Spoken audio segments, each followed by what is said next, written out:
Facebook when everybody had a Me Too story. I didn't want to join in with it. I was like, I don't want to look like I'm jumping on a bandwagon, and also I haven't got a Me Too story.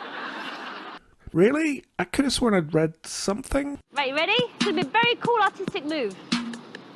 No, I need you to look over there.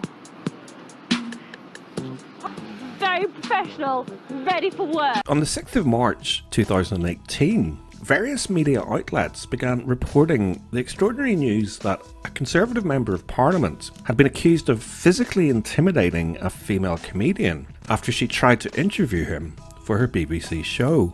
Here's an account from the Daily Mirror. Comedian Louisa Omielan claims that the Shipley MP trapped her in his office at Westminster's Portcullis House by holding the door closed after demanding she hand over the camera her director was filming with. Omielan, who was filming her BBC Three series Politics for Bitches, escaped through a fire exit and described the ordeal in a tearful Facebook live video post. The comedian claimed Davies accused her of having a leftist Corbynist agenda for the BBC after she began asking him questions about homelessness, the NHS and Brexit. Omielan said the MP asked her to turn off the camera and threatened to call BBC director Lord Hall as she quizzed him about cuts to the NHS, which he refuted, saying, "Where are your facts?" And that got me upset. I got tears in my eyes. My mum died at the hands of the NHS because I saw the way she was treated. He held the door in front of me. He wouldn't let me through the door. Omielan's mother died earlier this year. The comedian wrote a post on Facebook at the time claiming she had been failed at every turn by the system.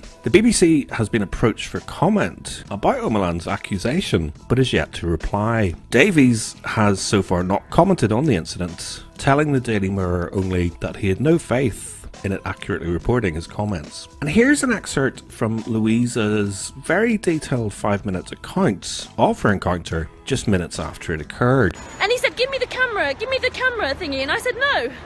I said, I'm not giving you the camera. He said, give me the camera, film camera. So I stole the camera out of my director's hand and I ran out the building with it. I just ran out the building with it. I accidentally hit the girl on the way out, which I'm really sorry for. I hit her with the camera. But I just knocked her on the side. And I ran out, and then he held the door in front of me. He wouldn't let me open the door. Like, he wouldn't let me open the door, so he closed the door on me so I couldn't get out.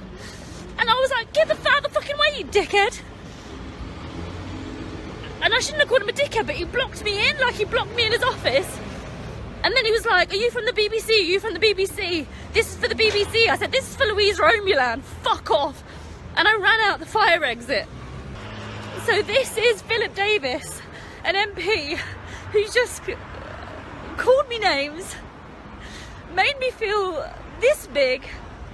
And here's political blogger Mike Silver with his hot take on what this would all mean if she's telling the truth. If the allegations by Louisa Omielan are accurate, and I have no reason to believe they are not, then Theresa May should make a public apology for the behaviour of her MP Philip Davies, and he should be suspended or expelled. It seems the shame of Shipley not only physically assaulted Ms Omielan, he also apparently tried to steal a BBC video camera and even allegedly tried to unlawfully imprison her in his office. These are all criminal offences. If this was a filmed interview, then the evidence is in the camera Mr Davies tried to take, and Ms Omielan was right to keep it from him. She should take it as evidence to the police and the Speaker of the House of Commons. This means she'll have to make copies, and this would be a good idea in any case, as backup should the originals be somehow lost. Perhaps Philip Davies will change his tune when or if the filmed evidence enters the public domain.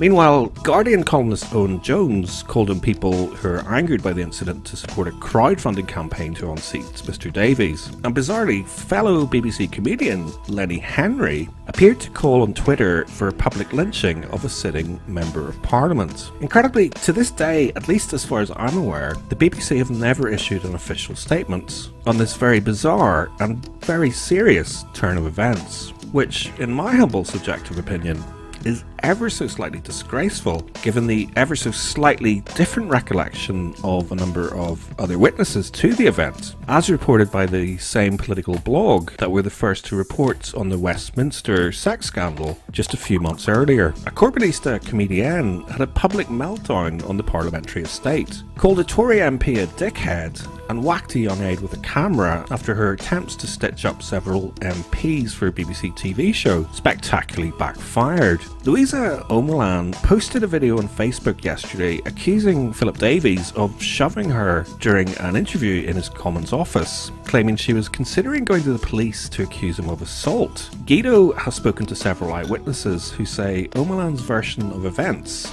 is untrue.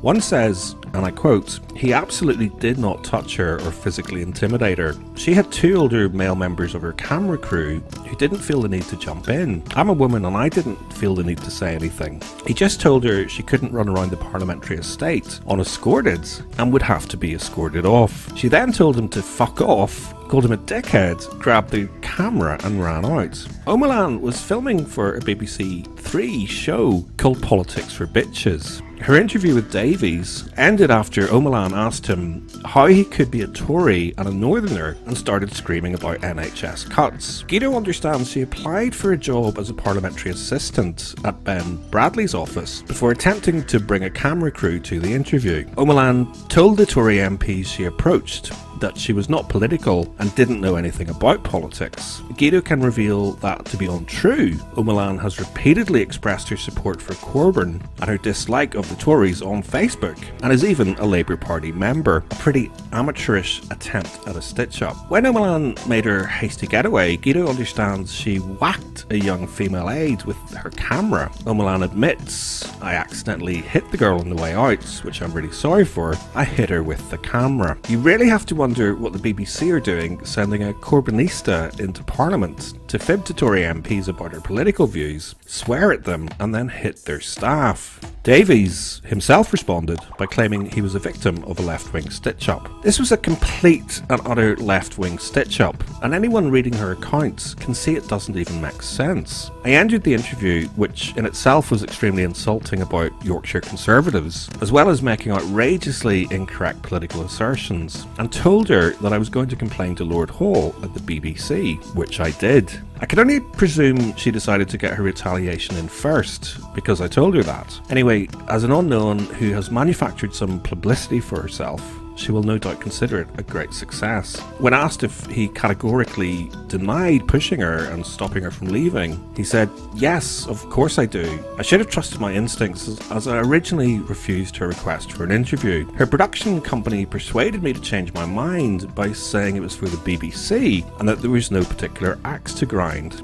It was just a chat about politics." After one question, I knew that wasn't the case. And to put this all into some sort of context, this all occurred at a time when Me Too inspired allegations were swirling dramatically all around British politics, and just months after the tragic suicide of a Labour politician over anonymous and unproven accusations, which ultimately led to the resignation of the Welsh First Minister following criticism of bias in the way he handled the affair, and on a parliamentary estate where security procedures had been significantly beefed up after the Westminster Bridge terrorist incident in 2017. Surprisingly enough, all of this incredible carry-on doesn't get a single mention throughout what was thankfully a very short and hopefully final season of Politics for Bitches. And if we're buying into this shit and buying into companies or newspapers, if you're buying them, you're paying into that.